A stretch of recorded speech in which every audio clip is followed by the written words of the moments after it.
என்னோடு கூட 1 பேதுரு 2ஆம் அதிகாரம் முதல் 3 வசனங்களை கவனிக்க போகிறோம். என்றாலும் நம்முடைய கவனம் முழுவதும் 2வது வசனத்திலேயே நிற்கப் போகிறது. 1 பேதுரு 2ஆம் அதிகாரம் 1 முதல் 3 வசனங்கள். இப்படி இருக்க கர்த்தர் தயவுள்ளவர் என்பதை நீங்கள் ருசி பார்த்ததுண்டானால் சகல துர்க்குணத்தையும் சகலவித கபடத்தையும் வஞ்சகங்களையும் பொறாமைகளையும் சகலவித புறங்கூறுதலையும் ஒழித்துவிட்டு நீங்கள் வளரும்படி புதிதாய் பிறந்த குழந்தைகளைப் போல திருவசனமாகிய களங்கமில்லாத ஞானப்பாலின் மேல் வாஞ்சியாயிருங்கள். இது இந்த முதல் 3 வசனங்கள். இப்படி இருக்க என்று எழுதப்பட்டிருக்கிறது. இப்படி இருக்க கர்த்தர் தயவுள்ளவர் என்பதை நீங்கள் ருசித்து பார்த்தது உண்டானால், இப்படி இருக்க என்று எழுதப்பட்டிருக்கிறபடினால் நாம் இதற்கு முந்திய அத்தியாயத்தை ஓரளவுக்கு நாம் மனதிலே கொண்டால் மட்டுமே இந்த வார்த்தைக்கு அர்த்தம் புரிய முடியும். நீங்கள் கர்த்தர் தயவுள்ளவர் என்பதை ருசி பார்த்தது உண்மைதானா? அப்படி உண்மையாய் இருக்குமானால் என்று எழுதுகிறார். உண்மையிலேயே இதை எழுதும்போது பேதுரு யூத மதத்திலிருந்து இயேசு கிறிஸ்துவை சொந்த இரட்சகராய் ஏற்றுக்கொண்டு உபத்திரவங்களினாலே பல இடங்களில் சிதறி போயிருக்கக்கூடிய புதிய விசுவாசிகளுக்கு எழுதுகிறார். 2000 ஆண்டுகளுக்கு முன்பதாக ஆதி திருச்சபையில் எருசலேமில் தொடர்ந்து ஏற்பட்ட கிறிஸ்தவர்களுக்கு எதிரான உபத்திரவங்கள், போராட்டங்கள், இவைகளினாலே சிதறி போய்விட்டார்கள். அநேக கிறிஸ்தவர்கள் பல தேசங்களிலே சிதறி போனார்கள். அப்படி சிதறி போனவர்களை உற்சாகப்படுத்தும்படி, அவர்களை சத்தியத்திலே கட்டி எழுப்பும்படி இந்த கடிதத்தை பேதுரு எழுதுகிறார். இயேசு கிறிஸ்துவனுடைய 12 சீடர்களில் ஒரு பிரதானமானவராக இருந்த 3 பேர் மிகவும் பிரதானமானவர்களாக இருந்தார்கள் என்று வேதம் சொல்லுகிறது. பேதுரு, யாக்கோபு, யோவான். அதில் பேதுரு, அவரிடம் ஆண்டவர் சொன்னார், இந்த பேதுருவே, நீ என் ஆடுகளை மேய்ப்பாயாக, என் ஆட்டுக்குட்டிகளை மேய்ப்பாயாக என்று சொன்னார். நீ பேதுருவாய் இருக்கிறாய். பேதுரு என்றால் சின்ன கல், அசையக்கூடிய கல், நிலையற்ற ஒரு கல் என்று சொல்லிவிட்டு இயேசு கிறிஸ்து தன்னை காண்பித்தார். இந்த கல்லின் மேல் சபையை கட்டுவேன். அவர்தான் நிலையான ஜீவனுள்ள கல். அவர்தான் சபையினுடைய மூலைக்கல். அவர் சீயோனில் வைக்கப்பட்ட கல். அவர் மேல் நம்பிக்கையாக இருக்கவன் அசைக்கப்படுவதில்லை. அவர் மேல் கட்டப்படுகிறவர்கள் அசைக்கப்படுவதில்லை. பேதுருவின் மீது அல்ல சபையை கட்டுவது. ஆனால் இந்த சபையை நீ நிர்வகிக்க வேண்டும் என்பதை சொல்லுகிறார். என் ஆட்டுக்குட்டிகளை மேய்ப்பாயாக, என் ஆடுகளை நீ மேய்ப்பாயாக. ஆக பிஷப் என்ற நிலையில் இருக்கக்கூடிய பேதுரு இந்த சிதறிப்போன கிறிஸ்தவர்களுக்கு கடிதத்தை எழுதுகிறார். எழுதும்போது இப்படி இருக்க கர்த்தர் தயவுள்ளவர் என்பதை நீங்கள் ருசித்ததுண்டானால் என்று எழுதுகிறாரே. ருசித்திருக்கிறார்கள். அவர்கள் ஒரு புது வாழ்க்கையை இயேசு கிறிஸ்துவுக்குள் அவர்கள் பெற்றுக்கொண்டார்கள். நீங்கள் கவனிச்சிங்கன்னா, பிதாவாகிய தேவன், ஆண்டவராகிய இயேசு கிறிஸ்து மரித்து உயிரோடு எழுந்ததினாலே அழியாததும் மாசற்றதும் வாடாததும் ஆகிய நித்திய சுதந்திரத்துக்கு ஏதுவாக ஒரு ஜீவனுள்ள நம்பிக்கையை அவர்களுக்கு கொடுத்து அவர்களை மறுபடியும் ஜெனிப்பித்திருக்கிறார். அப்படி ஒரு புதிய பிறப்பை ஆண்டவர் அவர்களுக்கு கொடுத்திருக்கிறார். அது மட்டுமல்ல, இப்படிப்பட்ட ஒரு புதிய பிறப்பை நீங்கள் பெற்றிருக்கிறீர்கள். ஒரு புதிய ஜீவனுள்ள நம்பிக்கை, லிவிங் ஹோப் நீங்கள் பெற்றிருக்கிறீர்கள். ஜீவனுள்ள நம்பிக்கை நீங்கள் பெற்றிருக்கிறீர்கள். அழியாதது, மாசற்றது, வாடாத சொத்துக்கள் உங்களுக்கு என்று பரலோகத்தில் வைக்கப்பட்டிருக்கிறது. சில காலம் நீங்கள் பாடுபட வேண்டியதாக இருந்தாலும் உங்களுக்காக வைக்கப்பட்டிருக்கக்கூடிய இந்த பேரானந்தம், இந்த மிகப்பெரும் பரிசு, அது மேன்மையானது. அதை நீங்கள் முன்ருசியாக ருசித்து கொண்டே இந்த பாடுகளை சகித்து கொள்ளுங்கள் என்று எழுதுகிறார். ஆகவே நீங்கள் உங்கள் மனதின் அறையை கட்டிக்கொண்டு தெளிந்த புத்தி உள்ளவர்களாக இருந்து, இயேசு கிறிஸ்து வெளிப்படும் போது சீக்கிரமாய் அவர் வருவார், அவர் மேல் நம்பிக்கையாக இருங்கள். அவர் பரிசுத்தராக இருக்கிறது போல நீங்களும் பரிசுத்தராய் உங்கள் நடக்கையிலெல்லாம் நீங்கள் காத்து கொள்ளுங்கள். உங்களை ஆண்டவர் பரிசுத்த அழைப்புக்கென்று அழைத்திருக்கிறார் என்று சொல்லுகிறார். அது மட்டுமல்ல, இந்த ஆண்டவராகிய இயேசு கிறிஸ்து தம்முடைய சொந்த இரத்தத்தினாலே, விலையேறப்பெற்ற தம்முடைய இரத்தத்தினாலே உங்களை மறுபடியும் ஜெனிப்பிக்க வைத்தார். நம்முடைய முன்னோர்களால் பாரம்பரியமாய் நாம் அனுசரித்து வந்த வீணான நடத்தைகள், சம்பிரதாயங்கள், சடங்குகள், மத சடங்குகள், இவைகளினால் நாம் புது வாழ்வை பெறவில்லை, ஒரு மறுமலர்ச்சி அடைந்த வாழ்க்கையை பெறவில்லை. ஆண்டவராகிய இயேசு கிறிஸ்துவின் விலையேறப்பெற்ற இரத்தத்தினாலே, மாசற்ற ஆட்டுக்குட்டியாகிய கிறிஸ்துவின் விலையேறப்பெற்ற இரத்தத்தினாலே நாம் இந்த புது வாழ்க்கையை பெற்றிருக்கின்றோம். அவர் தயவுள்ளவர் என்பதை நாம் ருசித்திருக்கிறோம். ஆகவே அவர் நமக்கு ஒரு புதிய விசுவாசம், ஒரு புதிய நம்பிக்கை நமக்கு கொடுத்திருக்கிறார். அது மட்டும் இல்லை, நம்முடைய பெற்றோர்களால் நாம் பிறப்பிக்கப்பட்டோம். ஆனால் அது அழிந்து போகும் சரீரத்தை தான் நாம் பெற்றிருக்கின்றோம். இந்த வாழ்க்கையினால், இந்த நாம் பெற்ற வாழ்க்கையினால் நம்ம பரலோகம் போக முடியாது. ஆகவே நாம் மறுபடியும் பிறப்பிப்பதற்காக தேவனாய கர்த்தர் அழிவில்லாத வித்தாகிய தம்முடைய ஜீவனுள்ள வார்த்தையினால் நம்மை மறுபடியும் பிறப்பித்திருக்கிறார். நாம் மறுபடியும் பிறப்பிக்கப்பட்டோம் ஜீவனுள்ள அழிவில்லாத வித்தினாலே. ஆக அவருடைய வித்து நமக்குள் இருக்கிறது. நமக்கு அழிவில்லாத ஒரு வாழ்க்கையை ஆண்டவர் கொடுத்திருக்கிறார். இதை நாம் ருசித்திருக்கிறோம்.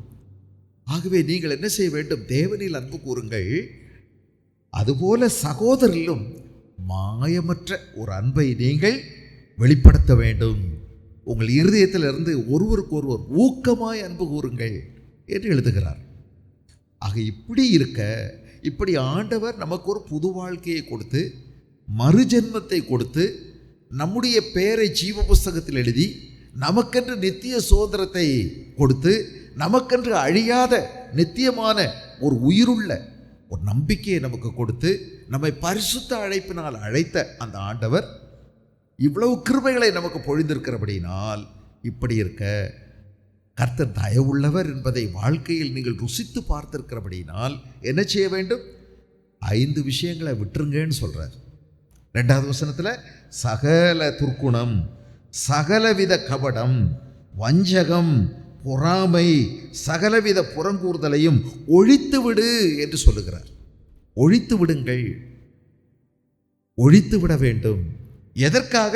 நீங்கள் வளரும்படி புதிதாய் பிறந்த குழந்தைகளைப் போல திருவசனமாகிய களங்கமில்லாத ஞானப்பாலின் மேல் வாஞ்சையாயிருக்க வேண்டும். வாஞ்சையாயிருங்கள்.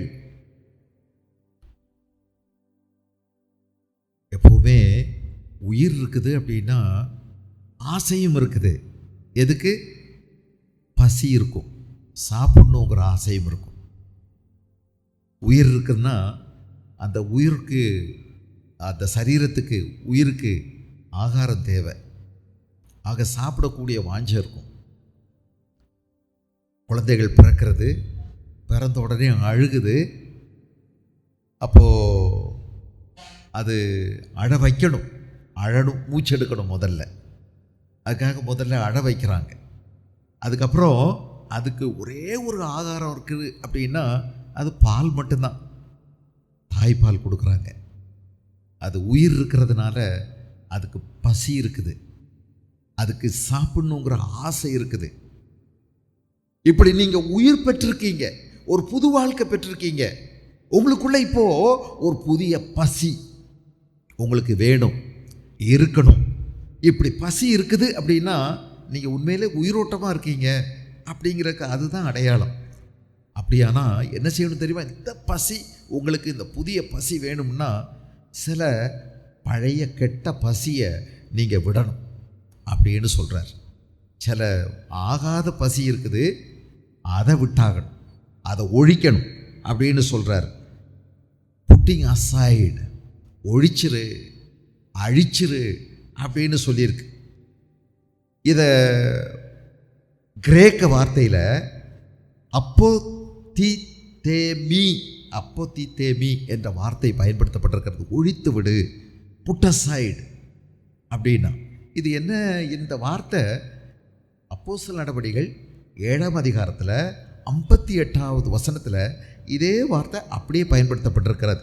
இந்த அப்போதிதேமி என்ற வார்த்தை, அப்போதிதேமி அப்படிங்கிற வார்த்தை அது எங்கே அப்படி அதை பார்த்தீங்கன்னா ஸ்தேவானை கல்லெறிஞ்சு கொலை செய்வதற்காக அவருடைய வஸ்திரங்களை உரியிறாங்க. அவருடைய வஸ்திரங்களை எல்லாம் அவரை விட்டு கிழிச்சு எடுக்கிறாங்க, உரிந்து எடுக்கிறாங்க.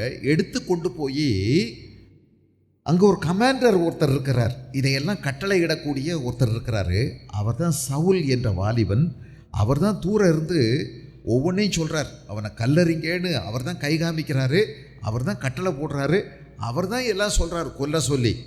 அவருடைய காலடியில் கொண்டு போய் வச்சாங்க. அப்படிங்கிற இடத்துல இருக்குது உரிந்து விடுவது, ஒழித்து விடுவது, அதை எடுத்து அகற்றி வைப்பது. இந்த வார்த்தை பயன்படுத்தப்பட்டிருக்குது அப்போஸ்தலர் 7:58. ரோமர் 13:12. ரோமர் 13:12. ரோமர் 13:12. இரவு சென்று போயிற்று, பகல் சமீபமாயிற்று, ஆகையால் அந்தகாரத்தின் கிரியைகளை நாம் தள்ளிவிட்டு, அந்த வார்த்தை தள்ளிவிட்டுங்கிற இடத்துல பயன்படுத்தப்பட்டிருக்கிற வார்த்தை இதே தான். ஒழித்து விடு, தள்ளிவிடு, ஒளியின் ஆயுதங்களை தரித்து கொள்ள கடவோம் என்று வருகிறது. எபேசியர் 4வது அதிகாரத்திலையும் இதுக்கு இதே வார்த்தை பயன்படுத்தப்பட்டிருக்கிறது. அப்போத்தி தேமி அப்படிங்கிற ஒரு வார்த்தை பயன்படுத்தப்பட்டிருக்கிறது. எபேசியர் 4ஆம் அதிகாரத்தில் 22 மற்றும் 25 2 இடங்கள்லையும். அப்படியே முந்தின நடக்கைக்குரிய மோசம் போக்கும் இச்சைகளாலே கெட்டு போகிற பழைய மனுஷனை நீங்கள் களைந்து போட்டு ஒழித்து விடு, களைந்து விடு, உங்கள் உள்ளத்தில் புதிதான ஆவி உள்ளவர்களாகி மெய்யான நீதியிலும் பரிசுத்தத்திலும் தேவனுடைய சாயலாய் சிருஷ்டிக்கப்பட்ட புதிய மனுஷனை தரித்து கொள்ளுங்கள். அதுக்கடுத்து களைந்து 25 பாருங்கள். எபேசியர் 4:25 களைந்துங்கிற வார்த்தைக்கு அப்போத்தித்தமி அப்படிங்கிற வார்த்தை பயன்படுத்தப்பட்டிருக்கிறது. அன்றியும் நாம் ஒருவருக்கு ஒருவர் அவயவங்களாக இருக்கிறபடியால் பொய்யை களைந்து, இந்த இடத்துல அது மாதிரி கொலோசியர் 3:8 எழுதியிருக்குது. எபிரேயர் 12:1 தள்ளிவிட்டு என்ற வார்த்தை பயன்படுத்தப்பட்டிருக்கிறது. யாக்கோப்பு 1:21 ஒழித்து விட்டு என்ற வார்த்தை பயன்படுத்தப்பட்டிருக்கிறது. ஆக என்ன செய்யணுமா? இதை தள்ளிவிட வேண்டியது. எதை தள்ளிவிடணும்? அழுக்கானதை அல்லது சரியில்லாததை நம்ம ஒழித்து விடுவது, தள்ளி விடுவது, ஒதுக்கி வைப்பது, அதை தூக்கி தூர எறிவது. ஒருவேளை நம்ம இப்படி சொல்லலாமா? இது என்ன அர்த்தம் வருதுன்னா, பொதுவாக அழுக்கான துணியை அகற்றி வைப்பது. ஒருவேளை ஃபில்தி க்ளோத்ஸ் அல்லது சாயில்டு கார்மெண்ட்ஸ், நமக்கு அழுக்கான துணிகள், அவைகளை தள்ளி வைக்கிறது. டர்ட்டி, ரொம்ப அழுக்கானது, இவைகளையெல்லாம் கரைப்பட்டது, இவைகளையெல்லாம் நம்ம ஒதுக்கி வைக்கணும்னு சொல்லியிருக்கு. அதை ஒதுக்கி வைக்கிற மாதிரி பைபிளில் இந்த கரைபடுறதுன்னு நிறைய வந்திருக்குது. கரை அப்படின்னு வந்திருக்குது. கரைனா என்ன? ஸ்டெயின். நமக்குள்ளே ஏதாவது கரைப்பட்டுருது, அது போகாது சீக்கிரத்தில். உதாரணமாக வாழை கரைப்பட்டுருச்சு அப்படின்னா சீக்கிரம் போகிறதில்லை. எறும்பு கரைப்பட்டுருச்சுன்னா சீக்கிரம் போகிறதில்லை. சில நேரம் நம்ம குடிக்கிற டீ குடிக்கிறோம் பாருங்கள், அதே உங்களுடைய துணியில் பட்டால் நீங்கள் கவனக்குறைவாக இருந்தால் அது காஞ்ச பிறகு சீக்கிரம் அது போக்குறதில்லை, கரை. அப்போ இந்த கரையை நம்ம போக்குறதுக்கு பல முயற்சிகளை நம்ம எடுக்கிறோம். சில நேரம் ரொம்ப இரத்த கரையெல்லாம் ஆயிடுது. பைபிளில் பல கரைகள் சொல்லியிருக்கு. ஒரு 4-5 கரையை பற்றி சொல்லியிருக்குது. அக்கிரமத்தின் கரை அப்படின்னு சொல்லியிருக்குது. பாவம் எப்படிப்பட்டது? கரையை போன்றது. பாவம் கரையை போன்றது. எங்கே இருக்குது அக்கிரமத்தின் கரைன்னு? எரேமியா தீர்க்கதரிசியின் புஸ்தகம் 2ஆம் அதிகாரம், எரேமியா 2:22 நீங்கள் கவனிச்சிங்கன்னா, நீ உன்னை உவர் மண்ணினாலே கழுவி அதிக சவுக்காரத்தை கையாடினாலும் உன் அக்கிரமத்தின் கரைகள் எனக்கு முன்பாக இருக்கும் என்று கர்த்தராகிய ஆண்டவர் சொல்லுகிறார். கரை. அப்போ இது அக்கிரமத்தின் கரை. நம்ம சட்டையில் துணிகளில் ஒருவேளை கரைப்பட்டுருச்சு அப்படின்னா அதை போக்குறதுக்கு சவுக்காரத்தை நம்ம பயன்படுத்துகிறோம். சோடா, வினிகர், எலுமிச்சம்பழச்சாறு அல்லது இன்னும் சில கெமிக்கல் நம்ம பயன்படுத்தலாமா இருக்கும். பல நேரங்களில் நீங்கள் அதை மெல்ல மெல்ல எடுத்துடலாம். காலப்போக்கில் துவைக்க துவைக்க துவைக்க துவைக்க ஒரு வேளை போயிடலாம். சரி, இப்படியெல்லாம் கையிலையும் சில நேரம் கரை பட்டுச்சுன்னா போகாத அழுக்க போக்குறதுக்கு விதவிதமான யுக்திகளை நம்ம கையாளும். தண்ணியிலேயே எல்லா கரையும் போயிடாது. பலாப்பழத்தினுடைய அந்த பசை ஒட்டிக்கிடுச்சு, பால் ஒட்டிக்கிடுச்சுன்னா சும்மா கழுவுனா போகாது. நீங்கள் எண்ணெயை போட்டு துணியில் தேய்க்கணும், இல்லைன்னா பேப்பரில் நல்லா துடைக்கணும், அப்போ தான் அது வரும். மண்ணெண்ணெய் கையில் பட்டுருச்சுன்னா, ஒருவேளை வெங்காயத்தை கையில் போட்டு நல்லா நசுக்கிட்டுனா அது மனம் போயிடும். தண்ணியில் கழுவுனா போகாது. ஒவ்வொரு கரைக்கும் ஒவ்வொரு ட்ரீட்மெண்ட் இருக்குது. பாவக்கரை, அக்கிரமத்தின் கரை எப்படி போகும்? நீ அதிக சவுக்காரத்தை பயன்படுத்தினாலும், நீ உன்னை ஓர் பண்ணினால் கழுவி உன்னை ரொம்ப முயற்சி பண்ணாலும் உன் அக்கிரமத்தின் கரைகள் எனக்கு முன்பாக இருக்கும் என்று கர்த்தராகிய ஆண்டவர் சொல்லுகிறார். பாவத்தை போக்குறதுக்கு ஒரே ஒரு கரையை போக்க, பாவக்கரையை போக்க, அக்கிரமத்தின் கரையை போக்க ஒரே ஒரு மருந்து தான் இருக்குது இந்த உலகத்தில். இயேசு கிறிஸ்துவின் ரத்தம் சகல பாவக்கரைகளையும் போக்கி உங்களை சுத்திகரிக்கும். வேற மருந்தே இல்லைங்க. ஒரே ஒரு மருந்து தான், ஒரே ஒரு கெமிக்கல் தான், இயேசு கிறிஸ்துவினுடைய ரத்தம். நம்முடைய பாவக்கரையை போக்கும். இந்த பாவக்கரை உங்களுக்கு போயிடுச்சா? இயேசுவின் ரத்தத்தினால நீங்கள் கழுவப்பட்டிருக்கீங்களா?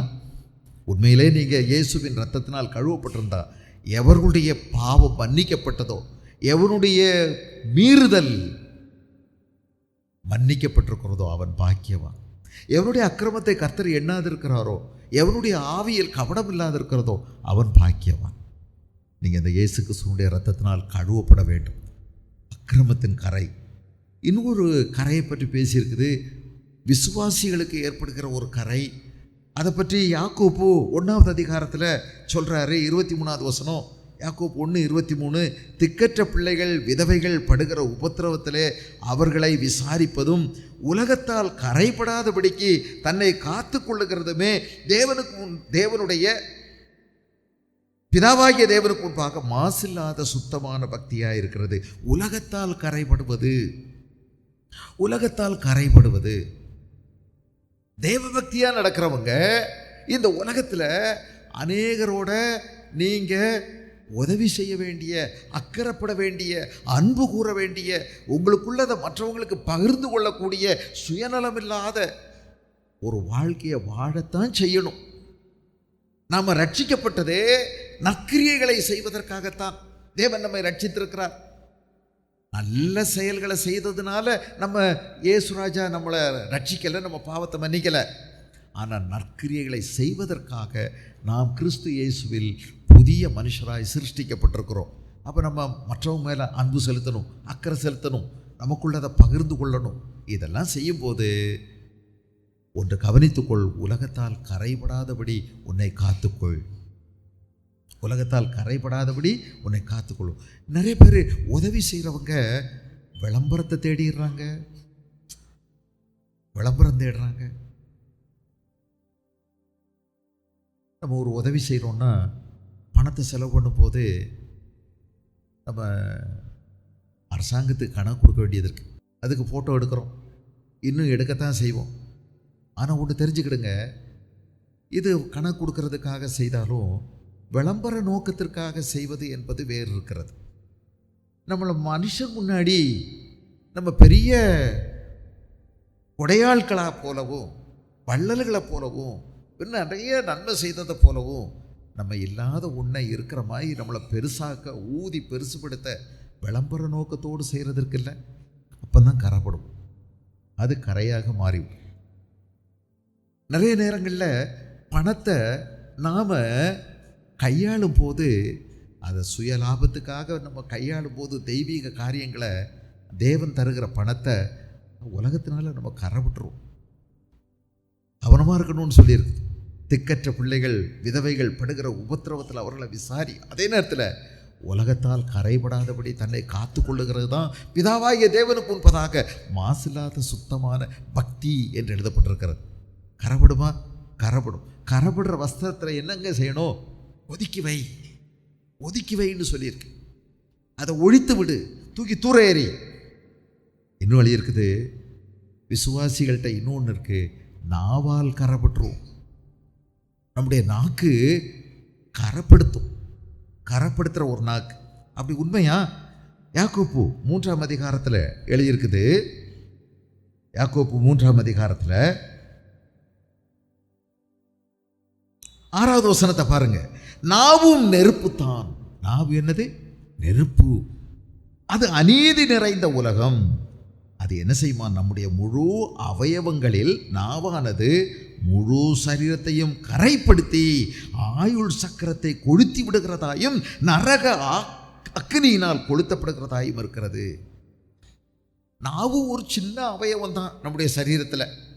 காது மாதிரி, கண்ணு மாதிரி, மூக்கு மாதிரி, விரல் மாதிரி, அதுவும் ஒரு சின்ன அவயவம் தான். ஆனால் ஒன்று தெரிஞ்சுக்கிடுங்க, இந்த சின்ன அவயவம் முழு சரீரத்தையும் கரைப்படுத்தக்கூடியது.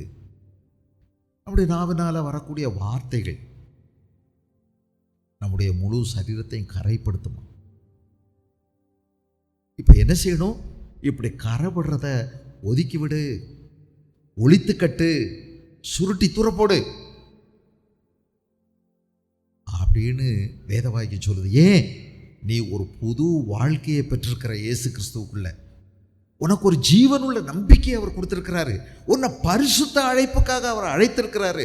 நான் பரிசுத்தர், ஆகையால் நீங்களும் உங்கள் நடக்கைகள் எல்லாவற்றிலும் பரிசுத்தராயிருங்கள் அப்படின்னு சொல்லி அவர் நமக்கு முழு உத்வேகம் கொடுக்கிறார். இந்த ஆண்டவருக்கு முன்னாடி நாம் நம்முடைய சரீரத்தை கரைப்படுத்திடக்கூடாது. உங்களுக்கு தெரியுமா? சரீரத்தை நீங்கள் கரைப்படுத்துறீங்க வாயினால், உங்கள் நாவுனால். எனக்கு என்ன கரை இருக்குது அப்படின்னு நீங்கள் யோசிக்கலாம். நமக்கே தெரியாது நம்முடைய சரீரம் கரைப்பட்டு போயிடும். வார்த்தையை கவனமாக பயன்படுத்தலைன்னா உங்களை அது கரைப்படுத்தும். ஆண்டவருக்கு முன்னாடி நீங்கள் கரைப்பட்ட நபர்களாக காணப்படுவீர்கள். என் சட்டை பின்னாடி கொஞ்சம் கரை இருந்துச்சுன்னா எனக்கு தெரியாதே. நான் முன்னாடி தானே பார்க்குறேன், கரை தெரிகிறதில்ல. யாராவது எனக்கு வந்து சொல்லணும், பின்னாடி கரை இருக்குதுங்க, கொஞ்சம் சுண்ணாம்பு பட்டிருக்குது, பெயிண்ட் பட்டிருக்குது.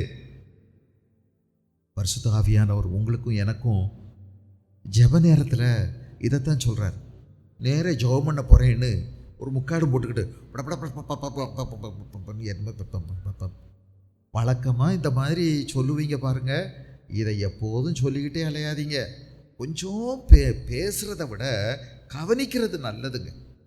பைபிளில் எழுதியிருக்குது, நீங்கள் பேசுகிறத விட கவனிங்க. பேசுகிறதுக்கு பொறுமையாக இருங்க, கவனிக்கிறதுக்கு தீவிரமாக இருங்க, கோபிக்கிறதுக்கு தாமதமாக இருங்க. ஏசுராஜா பிறந்து வளர்ந்த வீட்டில் அவர் நல்லா பார்த்துக்கிட்டே இருந்த அவருடைய தம்பி தாங்க அதை எழுதுறார். ரொம்ப அனுபவிச்சதை எழுதுறார். இயேசுவை பார்த்தவர் எழுதுறார். பேசுறதுக்கு பொறுமையாக இருங்க. தெய்வ சமூகத்தில் சும்மா பேசாதீங்க. போன உடனே உங்களை கொஞ்சம் நிதானமாக உட்காந்து ஆராய்ச்சி பாருங்க. அவர் ஏதோ ஒன்று சொல்கிறதுக்கு இருக்குமுங்க உங்கள்கிட்ட. நீங்கள் உட்காருங்க, அமைதியாக இருங்க, நிதானமாக இருங்க. வேலையை முடிச்சுட்டு ஓடிடலான்னு எழுப்பி ஓடணும்னு நினைக்காதீங்க.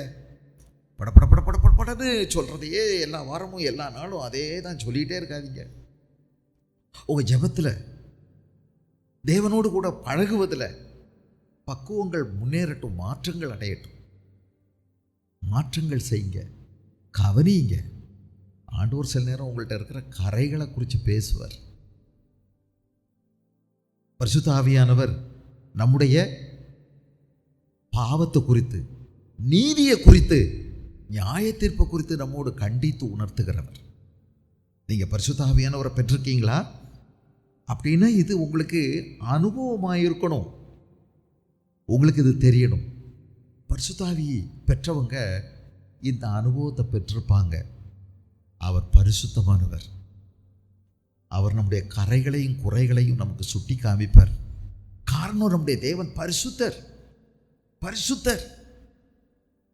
ஆகவே நம்முடைய வாழ்க்கையில் அவர் விரும்புகிற அந்த பரிசுத்தத்தை நம்ம கற்றுக் கொடுக்கிறவர், அவருடைய பரிசுத்தத்தை நம்ம கூட பங்கெடுக்கிறவர். அவருடைய சுபாவங்களை நம்ம பங்காளியாக மாறணும்னு சொல்லித்தான் இவ்வளோ பெரிய வேத புஸ்தகத்தை நமக்கு கொடுத்துருக்கிறார். அதனால் இந்த நாவுனால் கரைப்படுறது ரொம்ப சகஜமான ஒன்றுங்க. எல்லாருமே நம்மளால் எல்லாத்தையும் அடக்க தெரியும், ஆனால் நாவு நம்மளை அடக்கிட்டு இருக்கும். நான் ரொம்ப தெய்வ பக்தி உள்ளவன் அப்படின்னு சொல்லியும் நம்ம நாவை அடக்காவிட்டால், அதை பற்றி என்ன எழுதுறாரு? உங்களில் ஒருவன் தன் நாவை அடக்காமல் தன் இருதயத்தை வஞ்சித்து தன்னை தேவ பக்தி உள்ளவன் என்று எண்ணினால் அவனுடைய தேவ பக்தி வீணாயிருக்கும். டூப், சும்மா.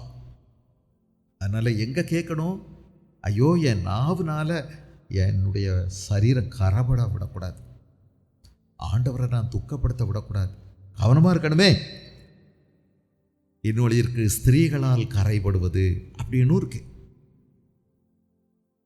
ஸ்திரீகளால் ஆம்பளைகள் மட்டும்தான் கரைபடுவாங்களா? ஆண்களால் பெண்களும் கரைபடுவத்தானே செய்வாங்க, இல்லையா? அதுவும் எழுதியிருக்கு. வெளிப்படுத்தின விசேஷம் 14வது அதிகாரம் 4வது வசனத்தில் அப்படி ஒரு கூட்டத்தை பற்றி ஆண்டவர் மெச்சி பேசுகிறார். இவங்க யார் அப்படின்னு கேட்கும்போது வெளிப்படுத்தின விசேஷத்தில் அவங்க மேலே ஒரு மெச்சுதலை ஆண்டவர் கொடுக்குறாரு. 14:4 2 வாசிப்போம். அல்லாமல் பெருவெள்ள இறைச்சலை போலவும் பலத்த இடிமுழக்கம் போலவும் ஒரு சத்தம் வானத்திலிருந்து உண்டாக கேட்டேன். நான் கேட்ட சத்தம் சுரமண்டலக்காரர் தங்கள் சுரமண்டலங்களை வாசிக்கிற ஓசை போல் இருந்தது. அவர்கள் சிங்காசனத்துக்கு முன்பாகவும் 4 ஜீவன்களுக்கு முன்பாகவும் மூப்பர்களுக்கு முன்பாகவும் புதுப்பாட்டை பாடினார்கள். அந்த பாட்டு பூமியிலிருந்து மீட்கப்பட்ட 1,44,000 பேரை அல்லாமல் வேறொருவரும் கற்றுக்கொள்ளக்கூடாது இருந்தது. 1,44,000 பேரை பற்றி எழுதியிருக்கு. இந்த 1,44,000 பேர் யாரு? இப்போ இதெல்லாம் நம்ம படிக்க போகிற நேரம் இல்லை. சும்மா மொத்தத்தில் கூட்டி கழிச்சு உங்களுக்கு சொல்லிடுறேனே. மகா உபத்திரவ காலம்னு ஒரு காலம் வரப்போகுது. அப்படி வரும்போது இஸ்ரவேலர்களுக்குள் ஒவ்வொரு கோத்திரத்திலையும் குறிப்பிட்ட மக்கள் ஆண்டவரை உறுதியாய் ஏற்றுக்கொண்டு இரத்த சாட்சிகளாக மரிக்க போகிறாங்க. ஆமாம், இரத்த சாட்சிகளா. அந்த அந்தி கிறிஸ்துவனுடைய நாட்களில் வெற்றியா, வெட்டு துப்பாக்கியில் பல தடவை துளைக்க போறியா, நெஞ்ச நிமித்தி காமிக்க போகிறாங்க. இப்படி இரத்த சாட்சிகளாய் நிற்கக்கூடிய பலமான சாட்சிகள் 1,44,000 பேரை பற்றி எழுதியிருக்குது. ஸ்திரீகளால் தங்களை கரைப்படுத்தாதவர்கள், இவர்களே கற்புள்ளவர்கள், இவர்களே ஆட்டுக்குட்டியானவர் எங்கே போனாலும் அவரை பின்பற்றுகிறவர்கள், இவர்கள் மனுஷரிலிருந்தும் தேவனுக்கும் ஆட்டுக்குட்டியானவருக்கும் முதற்பலனாக மீட்டுக் கொள்ளப்பட்டார்கள். அப்படி ஒரு கூட்டம். இப்படி பல கரைகள் இருக்கத்தான் செய்யுது. அக்கிரமத்தின் கரை, உலகத்தில் கரை, மாம்சத்தின் கரை, நாவால் கரை, மாம்சத்தால் கரைப்பட்ட வஸ்திரங்களை ஒதுக்கி தள்ளுங்க அப்படின்னு யூதாவில் எழுதியிருக்கு. மாம்சத்தால் கரைப்படுகிற வஸ்திரம் ஒதுக்கி தள்ளுங்க. அப்போ நம்ம சில விஷயங்களை என்ன செய்யணும்? ஒதுக்கணும். எது? அழுக்கானது, கரைப்பட்டது, இல்லையா? ரொம்ப கவிச்சு அடிக்கிறது, நெடி வர்றது, வாடை அடிக்கக்கூடியது, நாற்றம் பிடிச்சதை ஒதுக்கி தள்ளும். என்ன விஷயம்லாம் ஒதுக்க வேண்டியது? ஏன் இதை ஒதுக்கணும்? உங்களுக்குள்ள ஒரு உண்மையிலேயே நீங்கள் புதுசாக பிறந்ததுனால உங்களுக்குள்ள ஒரு புதிய வாஞ்சை, வேத வசனத்தின் மேலே ஒரு புதிய வாஞ்சை ஏற்பட்டு நீங்கள் வளரணும். அப்படின்னா பழசை மூட்டை கட்டி பக்கத்திலே வச்சுக்கிட்டு அதை ஒரு ஓரம் வச்சுக்கிட்டு வளர முடியாது. பழசை ஒழிங்க. எதை ஒழிக்க சொல்கிறாரு? ஒரு 5 விஷயத்தை ஒழிக்க சொல்கிறார், இல்லையா? 5 காரியம். எதெல்லாம்? 1, முதலாவது சகல துர்க்குணம். சகல துர்க்குணம் அப்படின்னு சொல்றார். எதுக்காக? பரிசுத்தத்துக்கான ஒரு வாஞ்சைக்காக. பரிசுத்தமா வாழணும், தேவனுக்கு பிரியமா வாழணும், தேவன் நம்மை பரிசுத்த அழைப்பினால் அழைத்திருக்கிறார். இப்படி பரிசுத்தமா நான் வாழணும் அப்படிங்கிற ஆசை உனக்கு வளரணும், அதில் நீ முன்னேறணும், நீ ஆண்டவருக்காக கனி கொடுக்கணும்னா வேறு சில விஷயங்கள் இருக்கு பாருங்க. இந்த 5 விஷயத்தையும் ஒழிக்கணும். இதை ஒழிக்காமல் இது ஒன்றுமே நடக்காது. நீங்கள் பரிசுத்தமாக வாழ முடியாது, ஆண்டவருக்கு நீங்கள் பிரியமாக நடக்க முடியாது. ஒழிக்க வேண்டியது என்ன? சகல துர்க்குணம் என்று வருகிறது. ஆல் மேலிஸ், ஆங்கிலத்தில் மேலிஸ், துர்க்குணம்.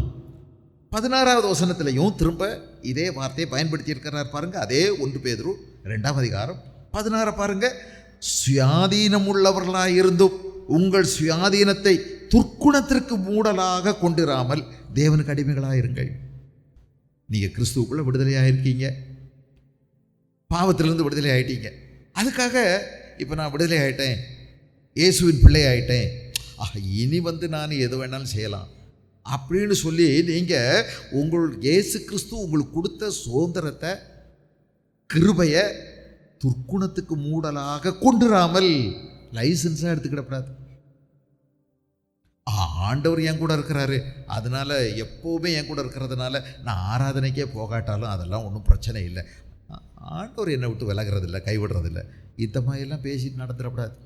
உனக்கு சோதனம் கொடுத்துருக்கிறாரு ஆண்டவர், எல்லா இடமும் நீங்கள் ஆண்டவர் ஆராதிக்கலாம், எங்கேயும் ஜெபம் பண்ணலாம். ஆனால் சபை கூடி வருகிறத சிலர் விட்டு விடுகிறது போல நீங்கள் விட்டு விடக்கூடாது. இந்த பூமியில் ஆண்டவர் 3 விஷயம்தான் அவர் ஏற்படுத்தினார். 1 ஒரு குடும்பம், 2வது நிர்வாகம், கவர்மெண்ட். யாரால ஏற்படுத்தப்பட்டது சொல்லுங்க? தேவனால் ஏற்படுத்தப்பட்டதுங்க. அதிகாரங்கள் எல்லாம் தேவனால் கொடுக்கப்பட்டிருக்குது. ஆகவே தான் அதிகாரிகளுக்காக ஜெபம் பண்ணுங்க அப்படின்னு சொல்லியிருக்குது. நிர்வாகம் தேவனால் வந்திருக்குது. கர்த்தத்துவம் அவருடைய தோளின் மேல் இருக்கும். அவர் தான் அதிகாரங்களை ஏற்படுத்தி இருக்கிறாரு, ஆளுகைகளை கொடுத்திருக்கிறாரு, ராஜாக்களை ஏற்படுத்துறாரு, ராஜாக்களை தள்ளுறாரு. கவர்மெண்ட் அவரால் ஏற்படுத்தப்படும். 3வது ஆண்டவர் ஏற்படுத்தின 3வது விஷயம் என்ன தெரியுமா? சபை. இயேசு கிறிஸ்து சபையின் தலை. அவர் தாங்க நம்முடைய தலை. அவரைத்தான் நம்ம ரசிக்கணும், அவரைத்தான் பின்பற்றணும், அவருக்கு தான் நாம ரசிகர்கள். சபை அவருடைய சரீரம். ஆக இந்த சபை கூடி வர்றதை சிலர் விட்டு விடுவாங்க. நாங்கள் ரொம்ப ஊழியத்தில் ரொம்ப ரொம்ப பாரத்தோடு அலைகிறோம், அதனால் நாங்கள் சபைக்கெல்லாம் போகாட்டி பரவாயில்லை அப்படின்னா, இயேசு கிறிஸ்துவோடையா உனக்கு பாரம் கூடிருச்சு? இயேசு கிறிஸ்து ஓய்வு நாள் தோறும் எங்கே போனார் தெரியுமா? ஆராதனைக்கு போனாருங்க, ஆலயத்துக்கு போனார். போக தேவையில்லாத ஒரே ஒருவர் இயேசு கிறிஸ்து தான். ஆலயத்துக்கே போக வேண்டாத ஒருவர் யார் தான்? தேவையே இல்லைன்னா அவர் தான். ஏன்னா அவர் தானே எல்லாம், அவர் தானே தெய்வம், அவருக்கு போகணும், அவர் தானே எல்லாரும் ஆராதிக்கிறாங்க. ஆனால் அவரே போனார். ஒரு நாள் கூட விழாமல் போனாருங்க இயேசு கிறிஸ்து. பண்டிகையில் கரெக்டாக போட்டார், பஸ்கா பண்டிகைக்கு. அதை வச்சு தான் அவர் 3 வருஷம் ஊழியம் செய்தாருங்கிறதே நம்ம முடிவெடுக்க முடியுது. இயேசு கிறிஸ்து ஆராதனைக்கு போகிறார். ஆனால் அங்கே கூடி வந்திருக்கிறவங்கெல்லாம் அயோக்கியர்கள் தான். ஒரு நாள் இவர் வந்திருக்கிறாரு, நம்ம ஊரை சேர்ந்தவர், நல்ல வாலிபன், நல்ல கடவுள் பக்தியில் ரொம்ப தேர்ச்சி, நல்லா இருக்காரு. தம்பி நீங்கள் வாங்க, கொஞ்சம் இந்த ஒரு பகுதியை, ஏதாவது ஒரு பகுதியை படிக்க அப்படின்னு சொல்ல, அங்கே இருந்த ஜெபாலய தலைவன் என்ன மாதிரி ஒருத்தர், அவர் உடனே ஒரு புஸ்தக சுருளை கொடுக்க, இயேசு கிறிஸ்து என்ன செய்தார்? ஏசாயா தீர்க்கதரிசியினுடைய புஸ்தக சுருளை எடுத்து அன்றைக்கி வாசிக்கிறார். கர்த்தருடைய ஆவியானவர் என் மேல் இருக்கிறார் இல்லையா? இந்த வசனத்தை வாசிக்கிறார். 61 ஏசாயா நம்முடைய பகுதியில். இது வாசித்து முடித்த உடனே, என்ன தம்பி இப்படி உட்காந்துறாரு அவர் பாட்டுக்கு, ஏதாவது 2 வார்த்தை அதை பற்றி கொஞ்சம் சொல்லுங்கள், சும்மா சும்மா தெரிஞ்சதை சொல்லுங்கள் அப்படின்னு சொல்ல, அவர் ப்ரிப்பராக இல்லை, வேறு ஆயத்தமாக இல்லை, ஏதோ ஒன்று சொல்லுங்கள். இயேசு கிறிஸ்து சொல்ல ஆரம்பித்தார். இது இன்னைக்கு நிறைவேறிச்சின்னு சொன்ன உடனே அங்கே இருந்தவங்கெல்லாம் என்ன செஞ்சாங்க தெரியுமா? என்னடா ஓவராக பேசுகிறான், நிறைவேறிச்சா என்ன இவரா? இயேசு கிறிஸ்து அர்த்தம் சொல்லாமலே அவருக்கே புரிஞ்சிருச்சு பாருங்க. என்ன நடந்துச்சுன்னு நினைக்கிறீங்க? ஆராதனையில் அவரை உடனே ஒளிகேடு அங்கே கோஷம் போட்டான். ஏய் இறங்கி வாயா. உடனே எல்லாம் கும்பலாக கூடினாங்க, பிடிச்சு இழுத்தாங்க, குட்டுனாங்க, அடித்தாங்க. என்ன நினைக்குதுங்க? ஆராதனை எப்படி போகுது பார்த்தீங்களா? இவங்க எல்லாரும் போய் அவரை பிடிச்சி தள்ளி கொண்டு போய் உயரமா என்ன இடத்துல வந்து தலைகீழ தள்ளி விடணுமா, இன்னோட ஒழிக்கணுமா, அப்படி போயிட்டாங்க. ஆராதனையில் வந்தவங்க இந்த மாதிரி ரவுடி பசங்க இருந்த போதும் ஆண்டவர் அங்கேயும் அவங்க கூட ஆராதனை போகத்தான் செஞ்சார். சபையை குறை சொல்லாத, உன்கிட்ட தான் இருக்குது அம்புட்டு ஓட்டையும். நீ எங்கே போறியோ அங்கே இருக்கிற பரிபூர்ணமெல்லாம் கெட்டு போயிடும். அதனால எல்லார்கிட்டையும் குறை இருக்கு, எந்த சபையும் நிறைவானதில்லை. நீ நல்ல சபையாக இருந்து நீ போனாலே அங்கே அம்புட்டு போச்சு. அதனால அதையெல்லாம் சொல்லிட்டு ஆராதனையை விட்டு விலகாத. ஒரு ஆண்டவர் ஏற்படுத்தின ஒரு நல்ல சபைன்னு தெரிஞ்சா அதில் போ, உள்ளும் புறமும் சென்று மேய்ச்சலை கண்டுக்கணும். அந்த மந்தையில் அடங்கி இருக்கணும், இந்த மேய்ப்பன் சொல்ல கேட்கணும். டெய்லி ஒவ்வொரு சபையாக போயிட்டே இருக்கக்கூடாது. பல வீட்டு சோறை ரசிச்சுக்கிட்டு இருந்தான்னா அது உனக்கு ஆகாது. அதனால் உன் வீட்டில் இருக்குது ஆகாரம், சரிதானா? அங்கே வந்து நல்ல நீ மேய்ச்சலை கற்றுக்கொள்ள வேண்டும். துர்க்குணம், இந்த வார்த்தை காக்கியா அப்படிங்கிற ஒரு கிரேக்க வார்த்தை பயன்படுத்துது. KAKIA, காக்கியா அப்படிங்கிற வார்த்தை துர்க்குணம். பல இடங்களில் இந்த துர்க்குணம்ங்கிற வார்த்தை பயன்படுத்தப்பட்டிருக்கு. அப்போஸ்தலர் நடவடிக்கைகள் 8வது அதிகாரத்தில் 22வது வசனத்தில் எல்லா துர்க்குணமும் நிறைந்தவனே அப்படின்னு சொல்லி ஒருத்தரை பற்றி எழுதியிருக்கு. அப்போஸ்தலர் நடவடிக்கைகள் 8ஆம் அதிகாரத்தில்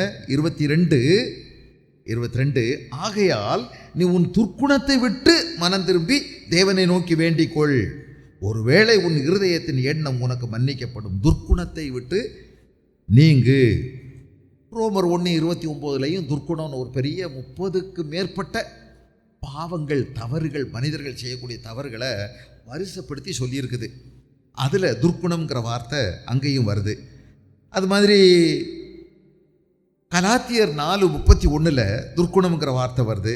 கொலோசியர் 3:8 துர்க்குணம்ங்கிற வார்த்தை வருது. யாக்கோப்பு 1:21 துர்க்குணம் அப்படிங்கிற வார்த்தை எழுதியிருக்கு. யாக்கோப்பு 1:21 வாசிக்கிறேன் கேளுங்க. ஆகையால் நீங்கள் எல்லா விதமான அழுக்கையும் கொடிய துர்க்குணத்தையும் ஒழித்து விட்டு. கொடிய துர்க்குணம், இப்போ கவனிங்க, இப்படி நிறைய இடங்கள்ல எழுதியிருக்கு துர்க்குணம். துர்க்குணம்னா இப்போ என்ன? கெட்ட குணம். கொடிய துர்க்குணம்னு போட்டிருக்குது, அங்கே எல்லாவித துர்க்குணம்னு போட்டிருக்குது. மனுஷன் அடிப்படையாக கெட்ட சுபாவம் உள்ளவன், எல்லாருமே துர்க்குணம், கெட்ட குணம் இருக்குது. இதை எப்படி புரிஞ்சுக்கலாம் அப்படின்னா, இந்த துர்க்குணம் வந்து நம்மளை யாராவது காயப்படுத்திட்டாங்கன்னு வச்சுக்கிடுங்க. நம்மளை காயப்படுத்திட்டா உடனே நமக்கு என்ன வரும்? கோபம் வரும். நம்ம பதிலுக்கு அவங்கள காயப்படுத்தணும்னு நம்ம நினைப்போம். என்ன சொல்லிட்டாங்க, நான் அதுக்கு பதிலுக்கு செய்யணும் அப்படிங்கிற எண்ணம் வரும், நமக்குள்ள கோபம் வரும். இதெல்லாம் துர்க்குணம் தான். அப்புறம் நமக்கு அவங்கள மன்னிக்க முடியாமல் போயிடும், அதுவும் துர்க்குணம் தான். அப்புறம் நமக்குள்ள கசப்பு வரும், அதுவும் துர்க்குணம் தான். அப்புறம் சிலரை பார்த்தா நமக்கு பிடிக்கவே பிடிக்காது, அவங்க என்ன செஞ்சாலும் பிடிக்காது, எவ்வளோ நல்லா இருந்தாலும் பிடிக்காது, எவ்வளோ நல்லா ட்ரெஸ் பண்ணாலும் பிடிக்காது, நல்லா அவங்க தோற்றம் கொடுத்தா பிடிக்காது, அவங்க கண்ணாடி போட்டால் பிடிக்காது, அவங்க செருப்பு போட்டால் பிடிக்காது. செருப்பு போட்டு போகிறாங்க, கண்ணாடி போட்டிருக்காங்க பாரு அப்படிம்பாங்க, கொண்டே போட்டதை பார் அப்படிம்பாங்க, வாட்சி கட்டி இருக்கிறத பார், செல்ல பார். என்னதான் செய்கிறது? கொட்டை கட்டக்கூடாது, கண்ணாடி போடக்கூடாது, செருப்பு போடக்கூடாது, துணி கட்டக்கூடாது. ஐயோ பொறாமன்னு ஒன்று வந்துருச்சுன்னா என்னமெல்லாம் பண்ணும் இல்லை? அவங்கள நம்ம டோட்டலாக எ ஸ்ட்ராங் டிஸ்லைக் ஃபீலிங் ரொம்ப நமக்கு அவங்க மேலே வந்து. இதெல்லாம் சேர்த்து வேதம் சொல்லுது கெட்ட குணம், துர்க்குணம். இது விசுவாசிகள் இருக்குமா? விசுவாசிகளுக்கு தான் இருக்கு. இது வெளியில் உள்ளவங்க, சபைக்கு வெளியில் உள்ளவங்களை பற்றி பேசலை, நல்லா கவனிக்கணும். இது சபைக்குள்ளே உள்ளவங்களை பற்றி தான் பேசியிருக்கு. இதெல்லாம் எனக்கு இல்லவே இல்லை. நான் என்னைக்கே விட்டேன், ஆண்டவர் என்னை கழுவி சுத்தமாக்கிட்டார் அன்னைக்கே. இப்போ நான் நல்லா வெள்ளைன்னு பேப்பராக இருக்கேன். எப்போ இருந்து 2000 இந்த கொரோனா வந்துச்சுல்ல, அதுக்கு பிறகு இது வரைக்கும் நான் எந்த தப்புமே செஞ்சதே கிடையாது. இப்படி சொல்லிவிடாதீங்க. பாவம் இல்லை என்று சொல்லுகிறவர்கள் தங்களை வஞ்சிக்கிறார்கள். ஒருவன் தனக்கு பாவம் இல்லை என்று சொல்வானால் அவன் தன்னை வஞ்சிக்கிறான். இதெல்லாம் அடிக்கடி நமக்கு வந்து போகக்கூடிய பலதுங்க. இப்போ நம்ம உட்கார்ந்துருக்கிற இடத்துலையே நமக்கு எத்தனையோ நேரங்களில் இன்னொருத்தருடைய சிந்தனை வந்தாலே பொறாம வரும். இப்படி உட்கார்ந்துருக்கும்போது இப்படி சைடில் பார்த்தா போதும், நமக்கு திடீர்னு வந்துடுங்க. அவங்கள ஏற்கனவே நமக்கு கொஞ்சம் பிடிக்காது. ஏன்னா அன்னைக்கு ஒரு வார்த்தை சுருக்குன்னு கேட்டாங்க. ஆராதனை முடிஞ்சு வெளியே போனோமா, சுருக்குன்னு கேட்டாங்க. அதுலேருந்து நமக்கு அவங்கள பிடிக்காது. திரும்பி பார்த்தா அவங்க முகம் தெரியுது. முறைக்கிறான் பார், ஆளப்பார், மூஞ்சப்பார், முகரேப்பார். நமக்குள்ள நிறையா இருக்கு. வேதம் என்ன கேட்குது, இந்த மாதிரிப்பட்ட இன்னொருத்தரை காயப்படுத்துகிற மகக்கு ஒரு ஆசை. உனக்கு பால் மேலே ஆசை வரணும் அப்படின்னா இந்த களங்கமில்லாத பாலின் மேல் வாஞ்சியாயிருங்கள். அப்படி ஒரு ஆசை, ஒரு டிசையர் உனக்கு வேணும்னா, அப்படி ஒரு வாஞ்சை உனக்கு வேணும்னா இந்த காயப்படுத்துகிற ஆசை இருக்குது பாருங்க. மற்றவங்களை என்ன காயப்படுத்திட்டாங்க, நான் திருப்பி ஏதாவது ஒரு விதத்தில் காயப்படுத்தணும் அப்படிங்கிற அந்த விஷயம் நம்மளை விட்டு போயாகணும். இது ரொம்ப முக்கியமானது. 1 கொரிந்தியர் 14வது அதிகாரத்தில் 1 கொரிந்தியர் 14:20 1 கொரிந்தியர் 14:20 சகோதரரே, நீங்கள் புத்தியிலே குழந்தைகளாயிராதேயுங்கள், ஆனால் துர்க்குணத்திலே குழந்தைகளாயும் புத்தியிலே தேறினவர்களாயும் இருங்கள். புத்தியிலே எப்படி இருக்காதீங்க, குழந்தைகளாக இருக்காதீங்க. அப்படின்னா டோன்ட் பி சைல்டிஷ், குழந்தைத்தனமாக இருக்காதீங்க, சிறுபிள்ளைத்தனமாக வாழாதீங்க. புத்தியில் தேர்னவங்களாக இருங்க. ஆனால் எதில் குழந்தைத்தனமாக இருக்க சொல்லியிருக்குது, துர்க்குணத்திலே குழந்தைகளாக இருங்கள். துர்க்குணத்தில் குழந்தைகளாக இருங்க. இந்த குழந்தைகளுக்கு பாருங்கள், அந்த மாதிரி பொறாமல் நிலைக்கிறதில்லை. அவங்களுக்குள்ள ஒரு நேரம் சண்டை போட்ட உடனே எல்லாத்தையும் மறந்துட்டு திரும்பவும் போகுது. அவங்களுக்குள்ள அந்த பழிவாங்கிற உணர்வு இல்லை. என்ன காயப்படுத்தினாங்க, நான் திருப்பி வசமாக எப்படா நேரம் கிடைக்கும்னு பார்த்து நேரம் பார்த்து காயப்படுத்தணும், நேரம் பார்த்து குத்தணும், அதெல்லாம் செய்கிறதில்லை. குழந்தைகளை மாதிரி நீங்கள் மாறுங்க. துர்க்குணத்தில் இயேசு கிறிஸ்து சும்மாவாக சொன்னார், நீங்கள் மனம் திரும்பி பிள்ளைகளை போல் ஆகாவிட்டால் பரலோக ராஜ்யத்துக்குள்ளே பிரவேசிக்க மாட்டீங்க. ஆண்டவர் நம்மளை கடூரமானவங்களை, நம்மளை ரொம்ப கரடு முரடானவங்களை, மட்டமான நம்முடைய குணம் உள்ள நம்மை ஆண்டவர் எப்படி செதுக்கிறார், நாள்தோறும் செதுக்கணும்னு நினைக்கிறார். அதனால் சகல துர்க்குணத்தையும் நீ விட்டு ஒழிக்கணும் அப்படிங்கிறார். அடுத்து இன்னொரு விஷயத்தையும் சொல்கிறார். என்ன விஷயம்? கபடம் அப்படின்னு இன்னொரு வார்த்தை போட்டிருக்குது பாருங்க. கபடம், அதுக்கு ஆங்கிலத்தில் கயில், கபடம் என்ற ஒரு வார்த்தை. சகலவிதமான கபடம் அப்படின்னு போட்டிருக்கு. கபடம்னா என்ன? கயில், டோலஸ் அப்படிங்கிற ஒரு கிரேக்க வார்த்தை இதுக்கு பயன்படுத்தப்பட்டிருக்கிறது. டோலஸ், டோலஸ் DOLOS. டோலஸ் அப்படின்னா என்ன அப்படின்னா, அதை எதுக்கு சொல்கிறாங்கன்னா, மீனுக்கு நம்ம போடக்கூடிய தூண்டில் இருக்கு பாருங்க, ஹூக்கு, அந்த ஃபிஷ் ஹூக், அதை சம்மந்தப்படுத்தின ஒரு வார்த்தை கபடம். நம்ம என்ன செய்வோம், மீனுக்கு ஒரு சின்ன மீனை அதில் அதுக்கு பேர் என்ன, அந்த தூண்டில் குத்தி அது கடந்து துடிச்சிக்கிட்டு இருக்கும், அங்கே போடுவோம். அது துடிக்குதேன்னு சொல்லி இன்னொரு மீன் வந்து அதை கடிக்கும்போது அதுக்கு அந்த தூண்டில் முள் சிக்கிக்கிடும். உடனே நம்ம எடுத்துருவோம். நம்ம செய்கிற வேலை என்ன? தந்திரமாக சின்ன மீனை போட்டு பெரிய மீனை பிடிக்கிறோம் இல்லை? இதுக்கு தான் இங்கே வந்திருக்குது கபடம். கபடம். அப்போ நம்மளை யோசித்து பார்ப்போம், விசுவாசிகள் எப்படின்னு யோசித்து பாருங்களேன். இதுதான் கபடம். அதாவது நம்ம நாவுனாலையும் கபடம் நிறைய பேசுவோம். நம்ம ரொம்ப தந்திரமாக நம்ம பேசிக்கிடுவோம். ரொம்ப பிரச்சனைகளை சிலருக்கு ரொம்ப சிக்கலாக்கி விட்டுருவோம். அவங்களுக்கு ஒரு பொறி வச்ச மாதிரி ட்ரிக்காக, ரொம்ப தந்திரமாக, ரொம்ப வினயமாக அப்படின்னு நம்ம பேசிக்கிடுவோம் பாருங்கள். வினயமாக இருந்துக்கணும் அப்படின்னா என்ன? தந்திரமாக இருந்துக்கணும்னு சொல்கிறாங்க நம்ம ஆட்கள். வினயம் பத்தாது அப்படின்னா சூழ்ச்சி பத்தாதுன்னு சொல்கிறாங்க. விவரமாக இருக்கணும். என்ன விவரம்? சூழ்ச்சியாக நடந்துக்கிட தெரியணும். அப்படியா? இது தாங்க வேண்டான்னு சொல்லுது. எப்படி நடக்க சொல்லுது? வேதம் சொல்லுது நேர்மையாக நடக்க சொல்லுது. நேர்மையாக நட, உத்தமமாக நட, நேர்மையாக நட. தாவீது ஒரு நாள் ஜெபம் பண்ணார் ஆண்டவர்கிட்ட. ஆண்டவரே, என்னை சுற்றி இருக்கிறவங்கெல்லாம் கபடா ஆணையிடுறாங்க. இப்போ ஒரு காரியம் நடக்கிறதுக்காக சத்தியம் பண்ணிடுறாங்க.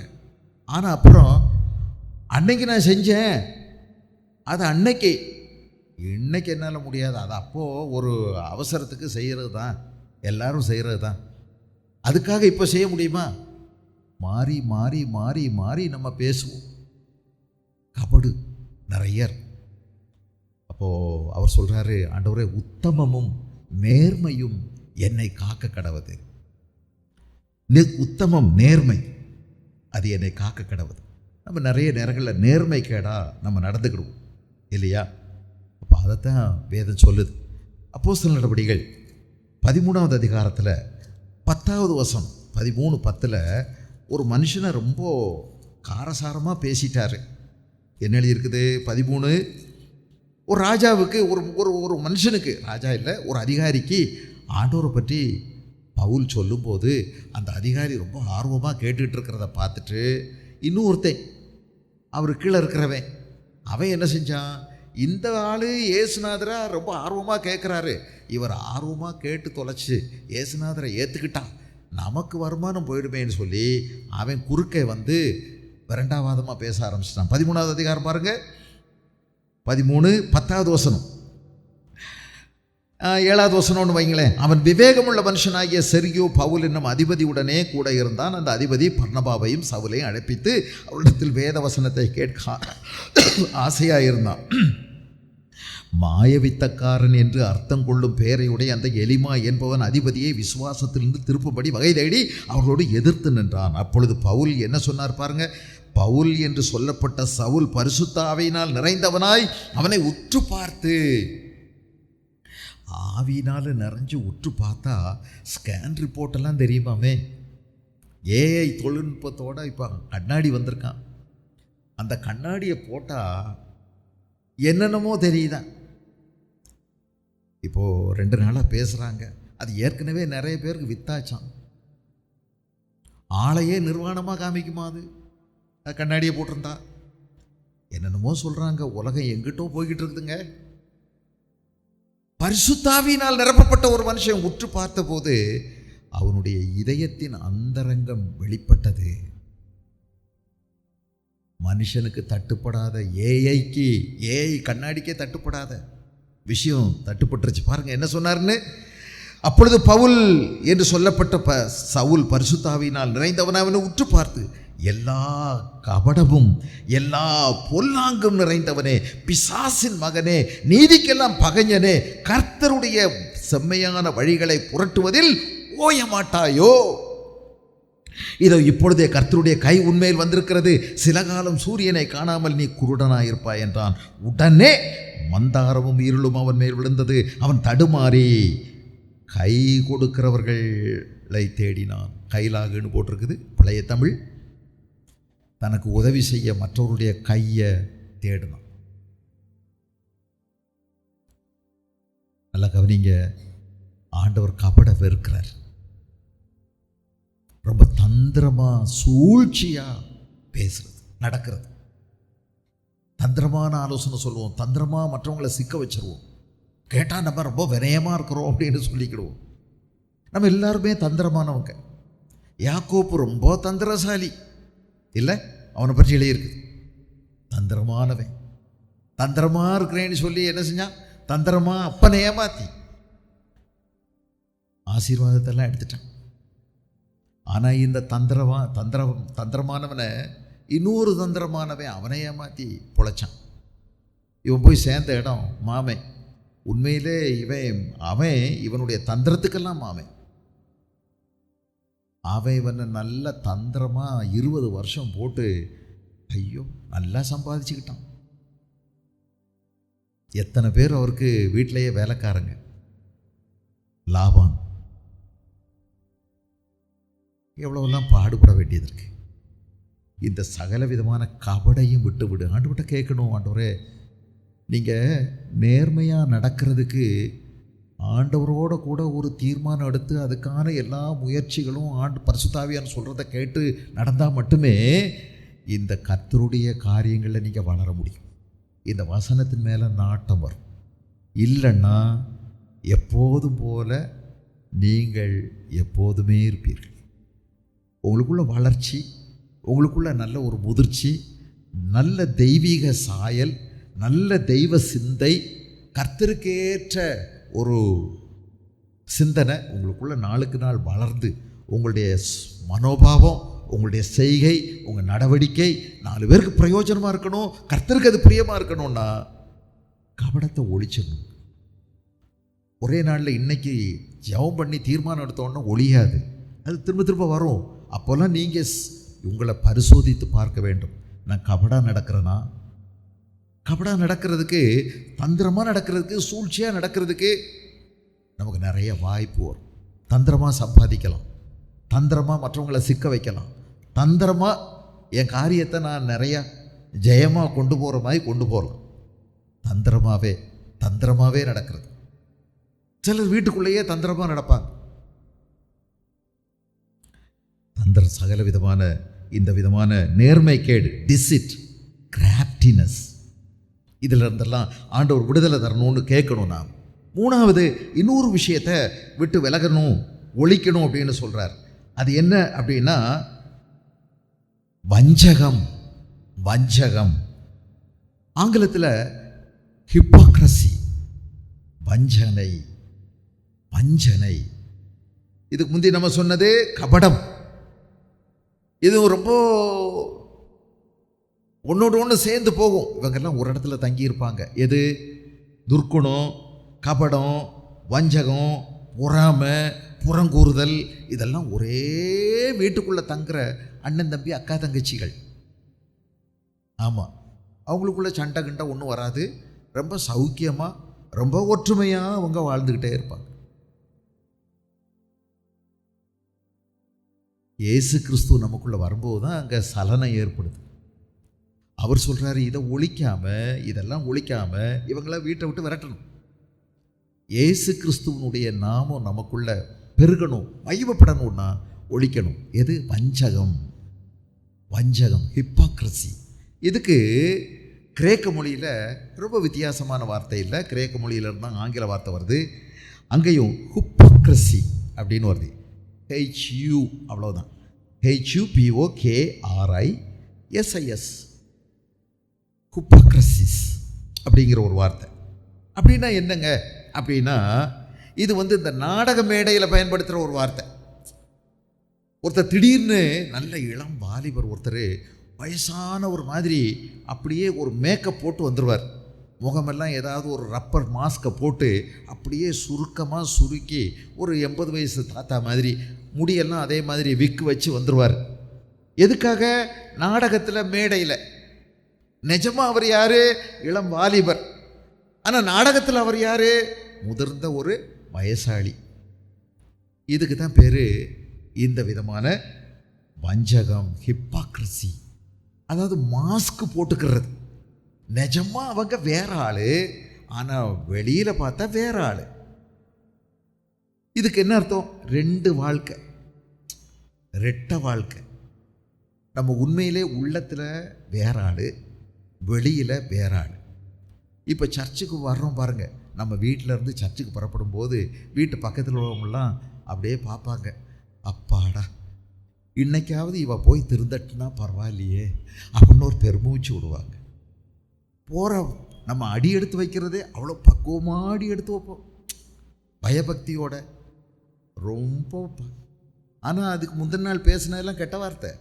அதனால தான் அவங்க ஏங்குறாங்க, ஐயோ இந்த தாய் போய் நல்லானா பரவாயில்லையே. நம்ம இப்போ சர்ச்சுக்குள்ளே வரும்போது இன்னும் பக்குவமாயிடுறாங்க. இங்கே வந்து இறங்கின உடனே என்ன பக்குவமாக ஒவ்வொரு அடியாக எடுத்து வைப்போம் தெரியுமா? யாராவது இடித்தா கூட ஐயோ விலையை கூட, செருப்பு யாராவது போட வந்தால் நம்ம விலைக்கு அவங்க போட்டு என்ன தாழ்மை. யாரையும் ஒன்றும், ஐயோ ரொம்ப நல்லவங்க, ரொம்ப நல்லவங்க. எங்கே?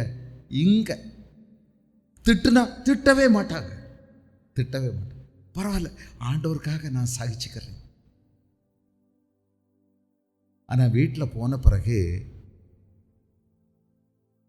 நம்ம 2 ஆளா இல்லையா? நம்ம ஒரிஜினல் தானா? ஒரே மாதிரி இருக்கோமா உள்ளேயும் வெளியேயும்? இயேசு கிறிஸ்து இதை ரொம்ப வன்மையாக வெறுக்கிறார்.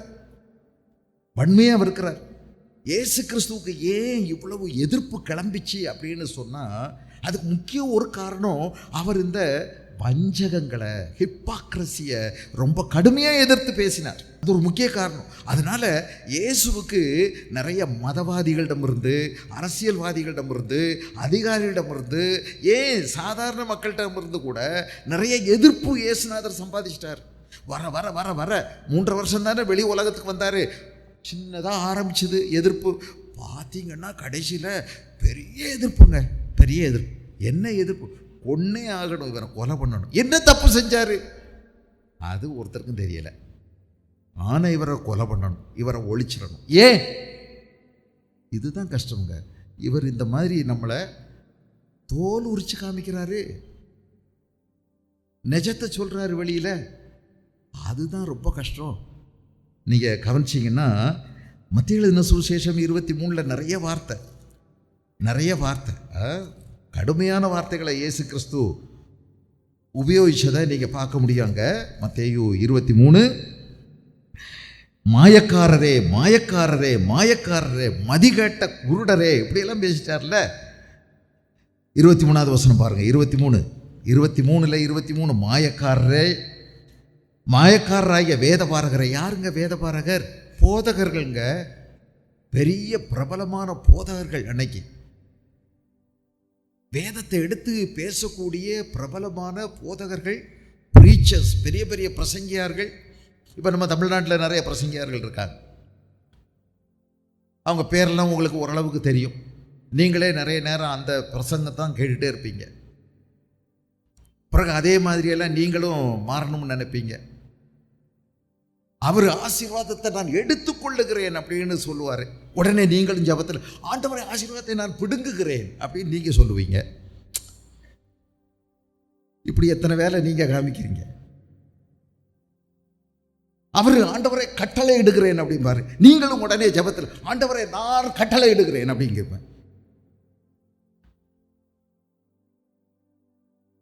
கொஞ்சம் யோசித்தெல்லாம் செய்யுங்க. என்ன பிரசங்கியார் இந்த மாதிரி பின்பற்றாதீங்க. அது வேதத்துக்கு ஒத்ததான்னு பாருங்கள். வேதத்தை ஒத்த. நான் சில நேரம் உங்கள் ஜபத்தெல்லாம் கேட்கும்போது நானே, என்னடா இது பயங்கரமாக இருக்கேன்னு எனக்கே பயமாக இருக்கு.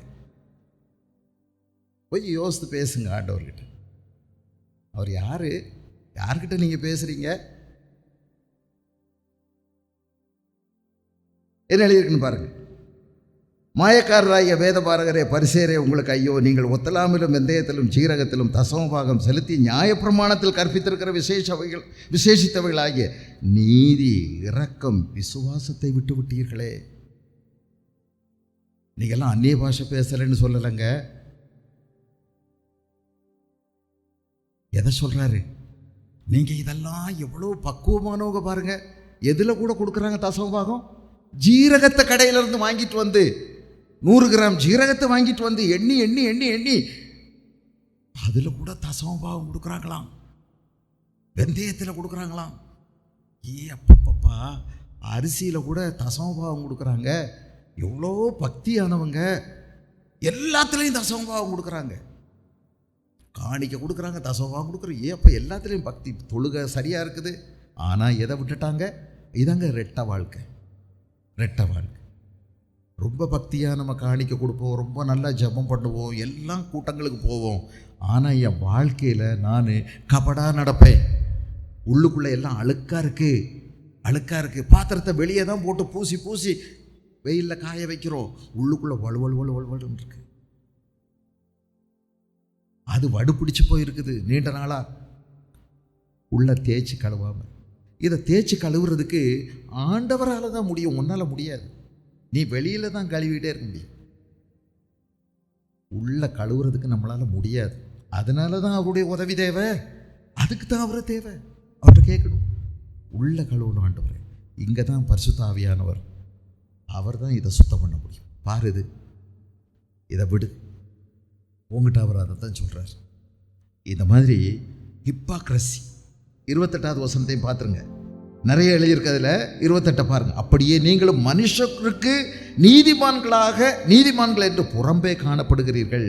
நீங்களும் மனுஷருக்கு நீதிமான்கள் என்று புறம்பே காணப்படுகிறீர்கள், உள்ளத்திலோ மாயத்தினாலும் அக்கிரமத்தினாலும் நிறைந்திருக்கிறீர்கள். புறம்பே உள்ளே, எக்ஸ்டர்னல் இன்டர்னல்,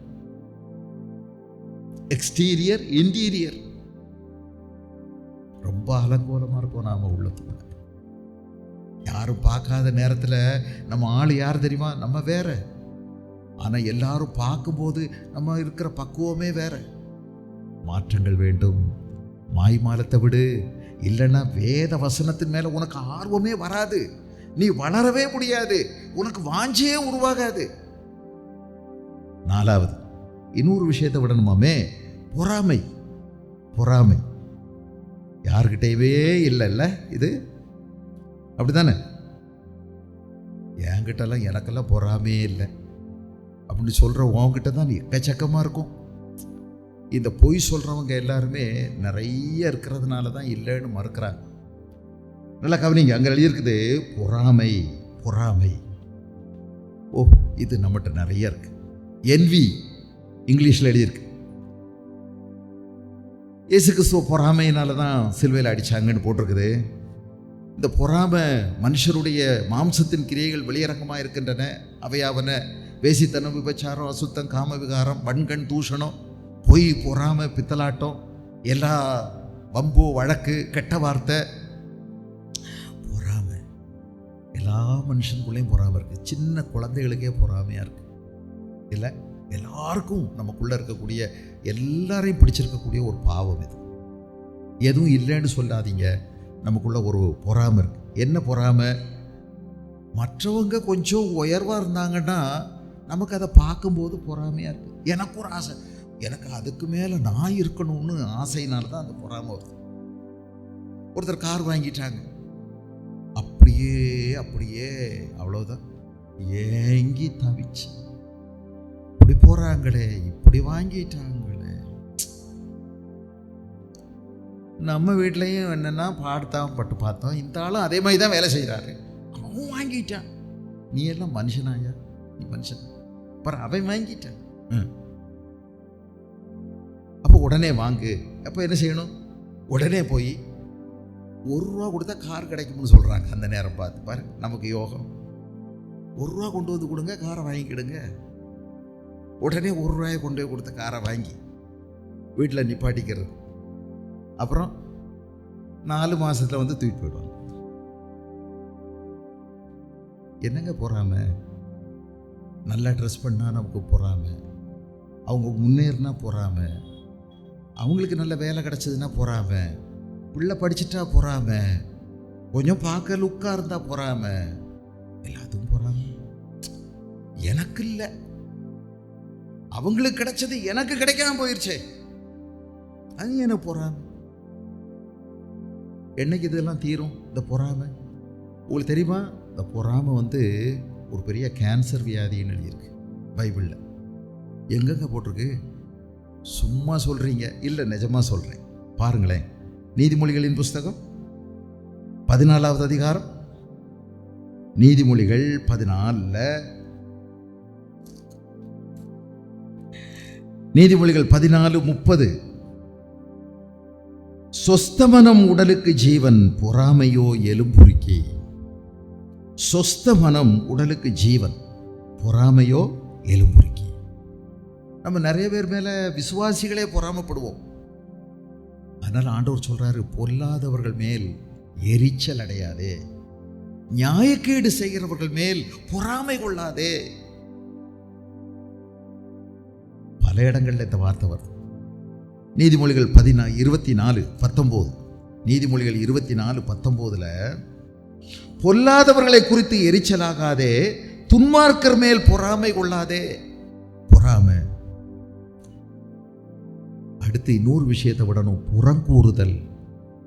புறங்கூறுதல் இது ஒரு ஆசைங்க. பலவிதமான ஆசையை பார்த்தீங்களா? இந்த கெட்ட ஆசைகளெல்லாம் ஒழிச்சா தான் நல்ல ஆசை வளரும். இந்த களைகளையெல்லாம் பிடுங்கினா தான், பிடுங்கிட்டு சும்மா விடக்கூடாது. பிடுங்கிட்டு சும்மா கிரவுண்டை சும்மா போட்டிங்கன்னா அடுத்த ஒரு சாதகமான மழை பெய்யும் பாருங்க, 2 தூறல், திரும்பவும் அந்த களை முளைச்சிடும். அப்போ என்ன செய்யணும்? அதை களையை எடுத்துட்டு கிரவுண்டை சும்மா போடாமல் நல்லதை வச்சிடணும், நட்டு வச்சிடணும். அதுக்குள்ள புறங்கூறுதல். நம்ம நாவுனால வரக்கூடிய எத்தனை பாவத்தை பற்றி எழுதியிருக்குல்ல. புறங்கூறுதல். புறங்கூறுதல்னா இதுக்கு கிரேக்க மொழியில் கட்டாலாலியா அப்படிங்கிற ஒரு வார்த்தை, KATALALIA, கட்டாலாலியா அப்படின்னு ஒரு வார்த்தை இருக்கு. இது இன்னும் 2-3 இடத்துல அவர் பயன்படுத்திடுறார் புறங்கூறுதல் அப்படிங்கிற வார்த்தையை. 1 பேதுருவே தன்னுடைய கடிதத்தில் 2:12 பாருங்க. 2:12, புரஜாதிகள் உங்களை அக்கிரமக்காரர் என்று விரோதமாய் பேசும் விஷயத்தில் அவர்கள் உங்கள் நற்கிரியைகளை கண்டு அவற்றின் நிமித்தம் சந்திப்பினாலே தேவனை மகிமைப்படுத்தும்படி நீங்கள் அவர்களுக்குள்ளே நல்நடக்கை உள்ளவர்களாய் நடந்து கொள்ளுங்கள் என்று உங்களுக்கு சொல்லுகிறேன். அக்கிரமக்காரர் என்று பேசும் விஷயத்தில், அக்கிரமக்காரர் என்று பேசும் விஷயத்தில் உங்களை அக்கிரமக்காரங்க அப்படின்னு சொல்லி சிலர் என்ன செய்கிறாங்க? புறங்கூறுறாங்க. புறங்கூறுதல் 3:16 வந்திருக்குது. 3:16, அதே 1 பேதுரு 3:16, கிறிஸ்துவுக்கேற்ற உங்கள் நல்லடக்கையை தூஷிக்கிறவர்கள். இதுவும் கட்டாலாலியா தான். தூஷிப்பது, மற்றவங்களுடைய நல்ல பேரை தூஷிக்கிறது. நம்ம சில நேரங்களில் நம்ம 2 பேர் கூடிட்டா, 3 பேர் கூடிட்டா, நம்ம யாரையெல்லாமோ பற்றி என்னென்னமோ பேசி, நம்மளை பற்றி பேச மாட்டோம். நம்மளாம் இருக்கிறதுலே நல்லவங்க, நம்மளை மாதிரி நல்லவங்க இந்த உலகத்திலே ஒருத்தரும் இல்லை. ஆனால் நம்ம 3வது ஆள், 4வது ஆள், 5வது ஆள், 6வது ஆள், சர்ச்சில் உள்ளவங்க எல்லாத்தையும் பேசி அப்பா இல்லை.